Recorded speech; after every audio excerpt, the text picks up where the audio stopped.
Hello, my name is Jorge Raul Zuniga, and this is my case study about broken ankle. Um, the ankle, as you can see on this picture, is a very complex joint. It has several bones like the tibia, the talus, and the fibula that articulate together at this section. So seeing trauma to this area is fairly common. As a matter of fact, ankle fracture is the fourth most common fracture among adults. So the probabilities of you seeing somebody in the emergency department or the hospital with any type of pathology to the ankle, broken ankle, swollen ankle, are pretty high. My case study is about this patient, a 60-year-old male. He came to the emergency department with a swollen right ankle. He stated that he had enough pain, that he had so much pain that he couldn't bear any weight on his right foot. He stated that it all started while walking his dog. He tripped, twisted his ankle and his foot. And the next day, his ankle was swollen and his foot was in so much pain that he decided to come to the emergency department. The doctor at the emergency department at Cleveland Clinic ordered for a ankle series on the patient, which is basically three different X-rays. It's an AP ankle, the AP medial oblique or the Mortis projection, and a lateral ankle. I utilized the portable unit. We came into the patient's room to do the X-ray. We verified his information. I asked him to slightly lift his leg, and I slid the cassette under it. I didn't want to cause any more pain, like by manipulating or having to do a lot of movement, just enough space for me to slide the cassette right under it. I center my CR in between the malleoles in the intermalleolar space, and the patient could not dorsiflex his foot, but it was good enough. We shot the X-ray, and this is what we got for the AP ankle. Then it was time for the Mortise. So I asked the patient to rotate his leg um, about 15 degrees. To get a good Mortise, what you can do anytime is basically you have to put this imaginary line in between the malleoles. You have to put it parallel to the IR. So you have the distal fibula, which is a little bit more distal and more anteriorly than the medial malleoli. So if you rotate about 15 degrees, that line between these malleolas should be parallel to the IR, and most of the time you're gonna get a really nice Mortise. However, in this case, because the patient has trauma, we don't really get the Mortise. The joint is not completely open, as you can see on the X-ray here. But again, this patient has trauma, and we are not gonna put him through more pain trying to move his foot or move his leg in a way to get a perfect picture, because you're not going to cause unnecessary pain to the patient just to get it. This is a perfectly diagnostical picture, although right by the articulation of the fibula and the talus is clearly not open. For the lateral view, we just ask the patient to put his leg sideways, bend his knee and put it sideways, which he can probably do with minimal pain. And I center the X-ray, the CR and the myoli, and this is the X-ray that I got for his lateral foot.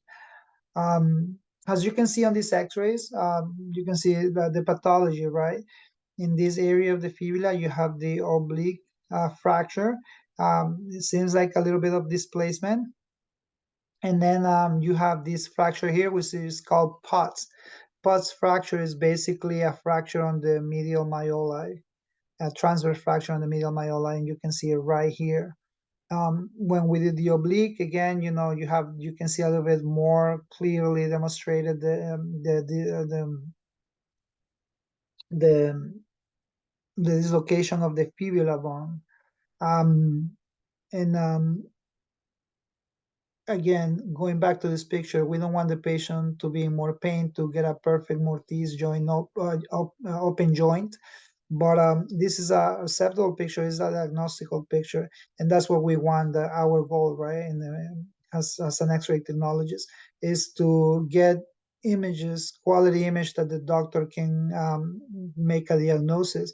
But we don't want to cause extra pain to a patient just to get a magazine worth picture. So I didn't want to put this patient to more pain or having to move or manipulate his foot to get this joint open. So this was good. And here you can see a little bit better that the displacement of the fibula is more like anteriorly. So it's a great picture. Luckily for this patient, he didn't have any dislocation, because a dislocation will require a reduction of the ankle.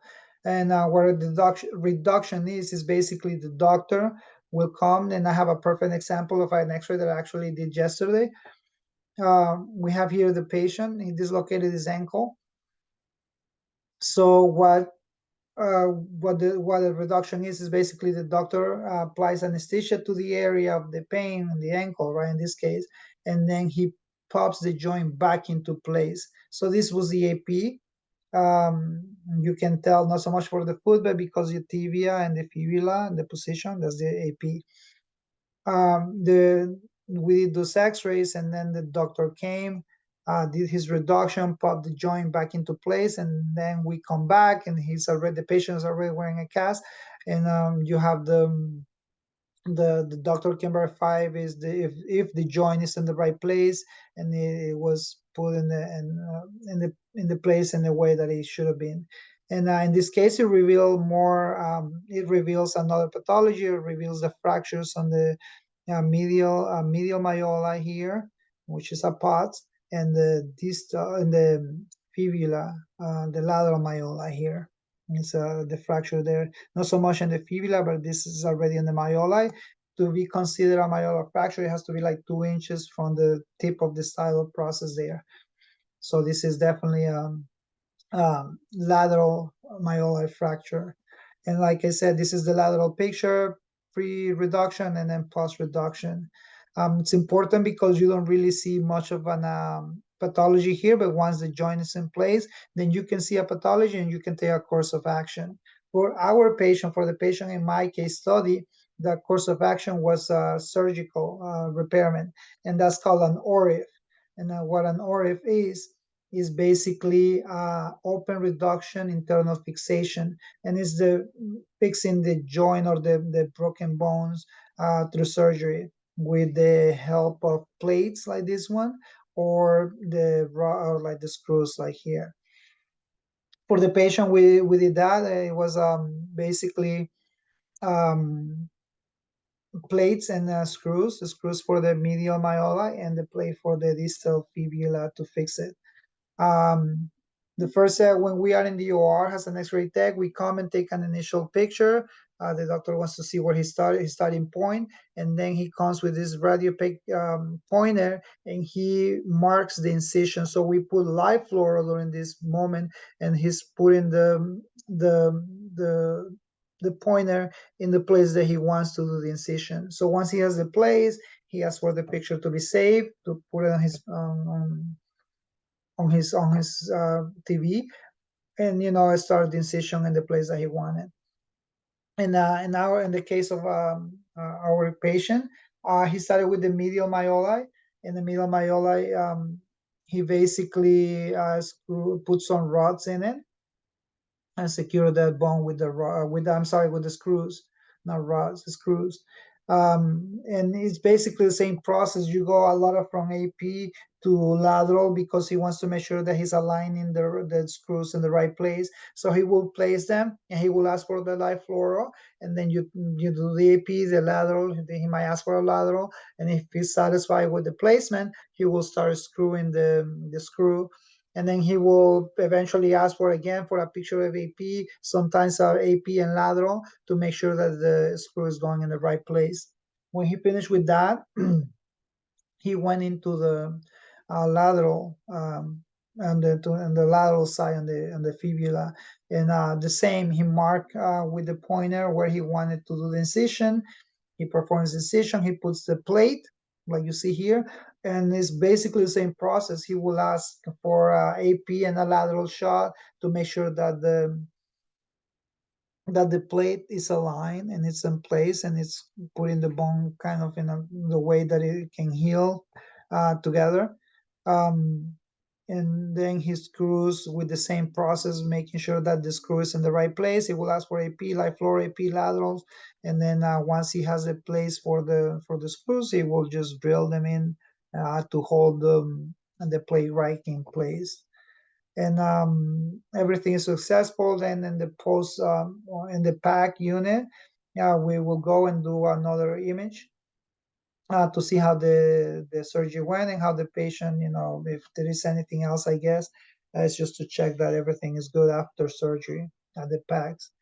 Um, and this is my conclusion: the importance of X-rays. I like this case study because it demonstrates how important is X-rays to the process for a doctor to decide what treatment he's going to follow. If he needs to do a reduction, if it's something that doesn't require surgery, requires surgery. We're a very important part on helping the doctor to make those decisions and determine. And once he has done, like we saw in the example of the reduction, once you have that, or the dislocation of the joint, then making sure that the doctor has the joint back in place the way he's supposed to be. And that's the images we do afterwards. And this in the operating room, especially, also making sure that we get those good images um, for the doctor, to make sure that he puts the screw in the right place and it goes in the right alignment, or also the plate. So it's very important. And X-ray overall, it's very important in the diagnosis and treatment of these type of fractures and many other ones that we study in all different case study. And I just want to thank you, and it's been great.